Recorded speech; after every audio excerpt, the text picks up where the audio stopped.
24/7 job. Police department అయినా medical department 24/7 job ఇది. కానీ వాళ్ళకి కూడా రెస్ట్ ఉండాలి, వాళ్ళకి కూడా సీరియస్ ఉండాలి. మీరు అర్థం చేశారు లేదు. పోలీస్ స్టేషన్ చూసారా ఆలోచించండి ఒకసారి. ఒక యోగా రూమ్ ఉంది,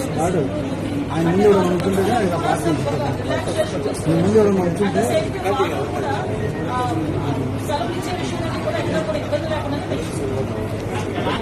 చట్టాన్ని కంట్రోల్ చేయాల్సిన పోలీసు. చట్టాన్ని పోలీసు చేతిలోకి తీసుకోవడం విషయం ఏంటంటే ఒకటండి, నాకు అర్థం కాదు ఏంటంటే తప్పు చేసిన పొలం ఏంటి మనకు ఎక్కడ చెప్పండి. వాళ్ళ బ్యాంక్ కూడా కూడా రిలీజ్ చేశారు అసలు వాళ్ళ మీద ఎన్ని రౌడీ షీట్స్ ఉన్నాయి. అసలు తెలంగాణలోని సోషల్ రెస్పాన్సిబిలిటీ కూడా ఒకసారి తెనాల్లో వాళ్ళ తాలూకా నేచర్ ఏంటి, వాళ్ళ తాలూకా బ్యాక్గ్రౌండ్ ఏంటి అనేది ఒకసారి చెక్ చేయండి.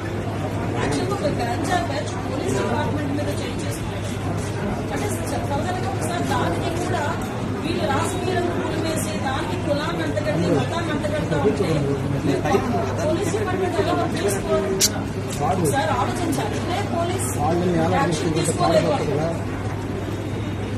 ఏదైనా ఒక స్టెప్ ఫార్వర్డ్ వేస్తే ఈ రకంగా మాట్లాడారు. అంటే నేనేమంటానంటే కొంతమంది ఒక డిపార్ట్మెంట్ చేసుకునే వాళ్ళు అలాగే ఇప్పుడు అమాయకుల అవన్నీ కూడా మీరు పెడతాను. నేను ఒకటే మాట్లాడతానంటే ఇప్పుడు ఎక్సీఎం ఈయన జగన్మోహన్ రెడ్డి ఏదైనా మాట్లాడతారు, మీరు కూడా ఏదో పెడుతున్నారు, రేపు కూడా వస్తారు అంటున్నారు. నేను డైరెక్ట్ క్వశ్చన్ అండి, డాక్టర్ సుధాకర్ అనే వ్యక్తి మాస్క్ కలిగిన పాపానికి నడి రోడ్డు మీద రెండు నుంచి చుట్టా ఇంటి కొట్టిన సందర్భం మర్చిపోయారు. మరి ఆ రోజు ఎందుకు మాట్లాడలేదు జగన్మోహన్ రెడ్డి? ఆ రోజు అయితే దావస్ ప్రచారం అన్నారు. ఆ రోజు అయితే అదే చంద్రబాబు నాయుడు గారు అమరావతి చూడటానికి ఎంతో బస్సు మీద రాళ్ళు ఇస్తుంటా ఉంటే ఆ రోజు ఎందుకు రాళ్ళు ఇస్తారంటే భావ స్వేచ్ఛ ప్రకటన అని పోలీసు డీసీపీ ఆఫీస్ కి పక్కనే ఉన్న సెంట్రల్ ఆఫీస్ మీద దాడి చేస్తే మా కార్యకర్తలకి బీపీ వచ్చింది అన్నారు.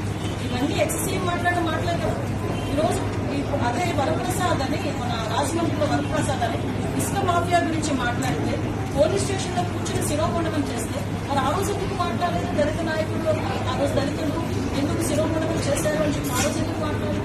ఆ రోజు ఎందుకు వరప్రసాద్ ఇంటికి వెళ్ళి పలకరించడం? ఆ రోజు ఎందుకు డాక్టర్ సుధాకర్ ఇంటికి వెళ్ళి పలకరించడం? ఆ రోజు ఎందుకు ప్రవీణ్ ఇంటికి వెళ్ళి పలకరించడం?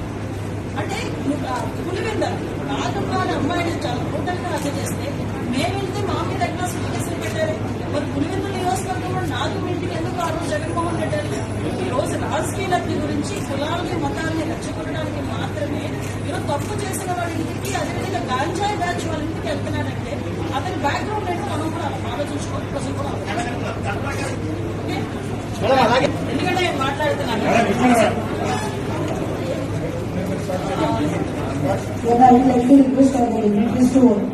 ఎందుకంటే లాస్ట్ టైం సజ్జల గారి చేతిలో, లాస్ట్ హోమ్ మినిస్టర్ చేతిలో కానీ సీఎం చేతిలో కానీ పోలీస్ డిపార్ట్మెంట్ ఉండేది సజ్జల గారి చేతిలో. ఆ రోజు పరదాలు కట్టుకొని మా టీడీపీ వాళ్ళందరినీ కూడా హౌస్ అరెస్ట్ చేసుకుని ఆ రోజు కార్యక్రమంలో పోలీస్ డిపార్ట్మెంట్ ని ఈ సంవత్సరం కాలంగా మా డీసీపీ గారు, మా సిపిలు, మా ఎస్పీలు ఆఖరికి ఫోన్ గార్డ్ వరకు కూడా అక్కడ స్థాయి నుంచి ఈ స్థాయి వరకు కూడా అందరూ వ్యవస్థని ఈరోజు కంట్రోల్ తెచ్చుకొని లాడ్ సక్రమంగా చేసుకుంటారు. అది ప్రజలు కూడా గమనించారు.